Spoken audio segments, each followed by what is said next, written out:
आप सभी को मेरी तरफ से जय सिया राम। आज हम जानेंगे कि इस कलयुग में श्री राम नाम की क्या महिमा है। कलयुग में राम नाम कल्पतरु कल्याण का निवास, मुक्ति का घर है, जिसको स्मरण करने से भाग का निकृष्ट तुलसीदास तुलसी के समान पवित्र हो गया। केवल कलयुग की ही बात नहीं, चारों युगों में, तीनों कालों में और तीनों लोकों में नाम को जपकर जीव शोक रहित हुए हैं। वेद पुराण और संतों का मत यही है कि समस्त पुण्यों का फल श्री राम जी में प्रेम होना चाहिए। पहले सत्य युग में ध्यान से, दूसरे त्रेता युग में यज्ञ से और द्वापर युग में पूजने से भगवान प्रसन्न होते हैं। परंतु कल युग में केवल पाप की जड़ और मलिन है, जिसमें मनुष्यों का मन पाप रूपी समुद्र में मछली बना हुआ है, अर्थात पाप से कभी अलग होना ही नहीं चाहता। इससे ध्यान, यज्ञ और पूजन नहीं बन सकते। ऐसे कराल कलयुग में काल में तो नाम ही कल्प वृक्ष है, जो स्मरण करते ही संसार के सब जंजालों का नाश कर देने वाला है। कलयुग में यह राम नाम मनवांछित फल देने वाला है। परलोक का परम हितैषी और इस लोक का माता पिता है, अर्थात परलोक में भगवान का परम धाम देता है और इस लोक में माता पिता के समान सब प्रकार से पालन और रक्षण करता है।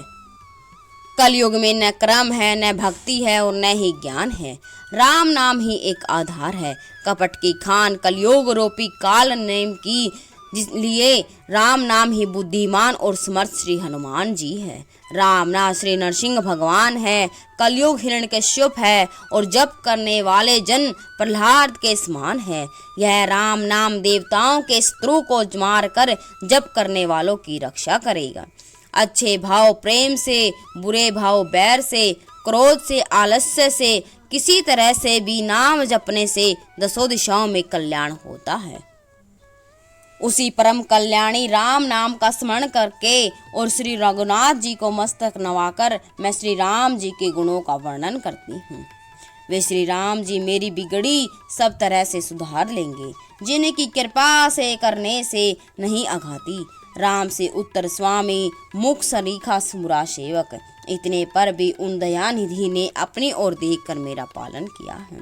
लोक और वेद में अच्छे स्वामी की यही रीति प्रसिद्ध है। वह विनय सुनते ही प्रेम को पहचान लेता है।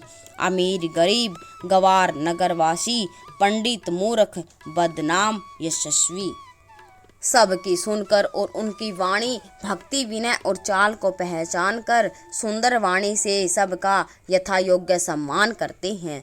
यह स्वभाव तो संसार के राजाओं का है और कौशलनाथ श्री रामचंद्र जी तो चतुर शिरोमणि हैं। श्री राम जी तो विशुद्ध प्रेम से ही रीझते हैं, पर जगत में मुझसे बढ़कर मूर्ख और मलिन बुद्धि और कौन होगा।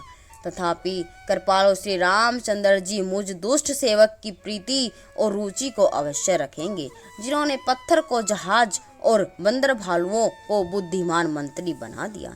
सब लोग मुझे श्री राम जी का सेवक कहते हैं और मैं भी बिना लज्जा संकोच से कहलाता हूँ।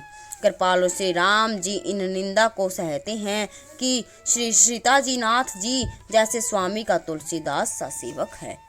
यह मेरी बहुत बड़ी ही ढिठाई और दोष है। मेरे पापों को सुनकर नरक ने भी नाक सिंघोड़ ली।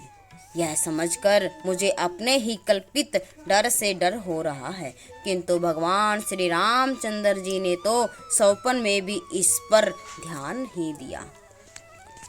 वर मेरे प्रभु श्री राम जी तो बातों को सुनकर, देखकर और अपने सुचित्र रूपी चक्षु से निरीक्षण कर मेरी भक्ति और बुद्धि की सराहना की। क्योंकि कहने में चाहे बिगड़ जाए, अर्थात मैं चाहे अपने आप को भगवान सेवक कहलाता रहूं, परंतु हृदय में अच्छापन होना चाहिए। हृदय में तो अपने को अपना उनका सेवक बनने योग्य नहीं मानकर पापी और दीन ही मानती हूँ। यह अच्छापन है। श्री रामचंद्र बीवी दास के हृदय की स्थिति को जानकर रीझ जाते हैं। प्रभु के चित्त में अपने भक्तों की हुई भूल चूक याद नहीं रहती। वे उसे भूल जाते हैं और उनके हृदय की 100 बार याद करते रहते हैं। जिस पाप के कारण उन्होंने बाली को व्याध की तरह मारा था, वैसी ही कुचाल फिर सुग्रीव ने चली। वही करनी विभीषण की थी, परंतु श्री रामचंद्र जी ने सौपन में भी उनका मन में विचार नहीं किया। उल्टे भरत जी से मिलने के समय श्री रघुनाथ जी ने उनका सम्मान किया और राजसभा में भी उनके गुणों का बखान किया। प्रभु श्री रामचंद्र जी तो वृक्ष के नीचे और बंदर डाली पर अर्थात कहाँ मर्यादा पुरुषोत्तम सच्चिदानंद परमात्मा श्री राम जी और कहाँ पेड़ों की शाखाओं पर कूदने वाले बंदर, परंतु ऐसे बंदरों को भी उन्होंने सम्मान बना लिया। तुलसीदास जी कहते हैं, श्री रामचंद्र जी सरीखे शीला निधान स्वामी कहीं भी नहीं हैं। हे श्री राम जी, आप अच्छाई से सभी का भला है, अर्थात आपका कल्याणमय स्वभाव सभी का कल्याण करने वाला है। यदि यह बात सच है तो तुलसीदास भी सदा कल्याण ही होगा। इस प्रकार से अपने गुण दोषों को कहकर सबको फिर सिर नवाकर मैं श्री रघुनाथ जी का निर्मल यश वर्णन करती हूँ, जिससे सुनने से कलयुग के सभी पाप नष्ट हो जाते हैं।